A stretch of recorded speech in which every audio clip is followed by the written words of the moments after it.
Hello, welcome to Current News. I'm your host, Chris Davis, and today we're going to talk about Google Stadia. So, what we're going to talk about in particular is what Google Stadia has to offer, what are the issues with it, and that's really what we're going to talk about in this video. So, about 3 weeks ago, Google revealed Google Stadia. Overall, their presentation was really good.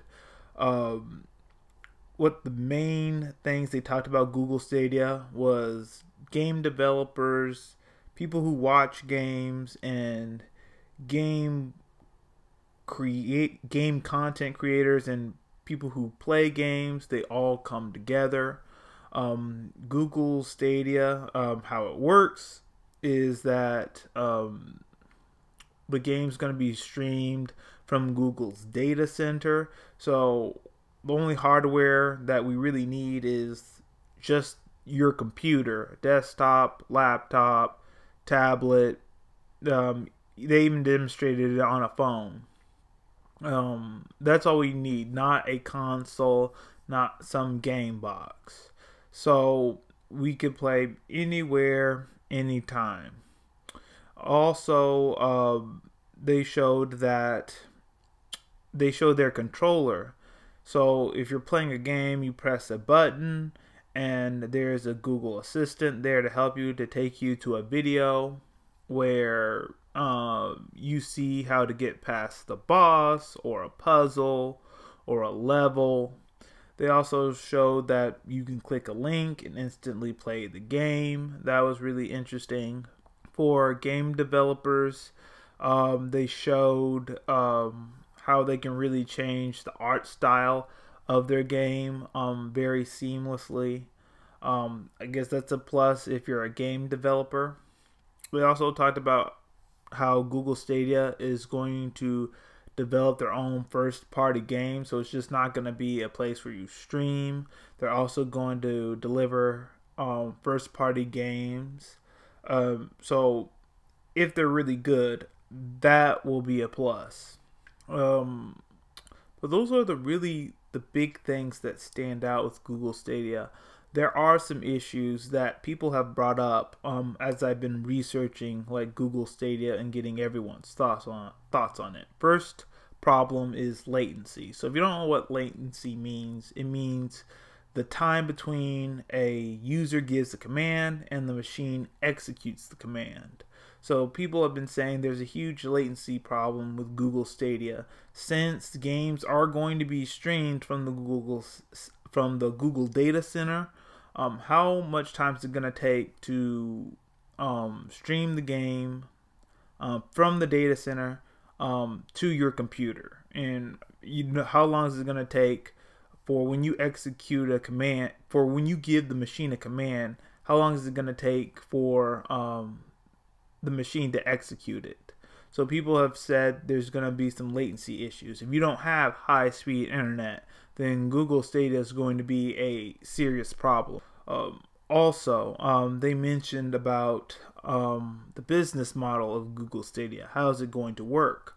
Is this going to be a subscription fee? Is this going to be a one-time fee? Then we just pay for our games. If we're paying for games, then we're not going to own physical copies. So how are we going to actually own the game? Is this something like the Netflix of gaming, Xbox Game Pass? Is it like Steam?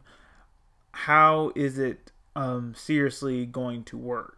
Also, with the latency issue, I could see Google Stadia being relevant when 5G comes out, because 5G is supposed to fix some latency issues. It's supposed to make everything dramatically more faster. So I think when 5G is fully implemented, then Stadia will be relevant. But I believe that people who play video games, they still like GameStop. They still like trading in their games and not buying a game full price.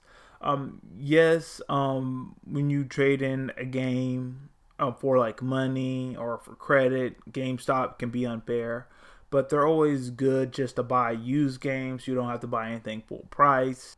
It's good to like pre-order so you can pay a little bit as you go, until like the game comes out, so you're not paying full price again.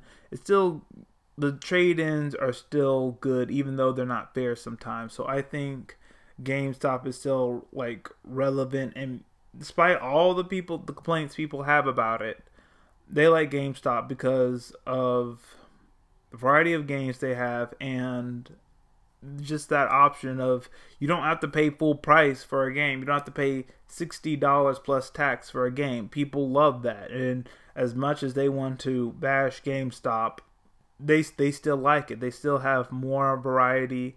They still have more variety at their store. They still have like better deals than, say, go to Walmart or Target or Best Buy. So I think when 5G is fully implemented, Stadia will be relevant. It will be a good alternative, but unless you have high-speed internet, it's going to be an issue for some people. And they did demonstrate Google Stadia with Assassin's Creed Odyssey.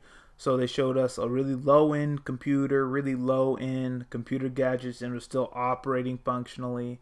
But I think there's still going to be a problem with like internet speed, and I just think that it would be much better when 5G rolls around, and it'll be a good alternative, a good option. We still have to see how it's gonna stand out from Microsoft, PlayStation, Nintendo Switch. They're already giving you the option to take your game and play anywhere. So we're gonna see how it has to we're gonna have to see how it stands out from the other competition, and what first-party games they're going to have, what exclusives they're going to have to incentivize people to have Google Stadia as an option. So that's all we have for today. Let me know your thoughts in the comment section below.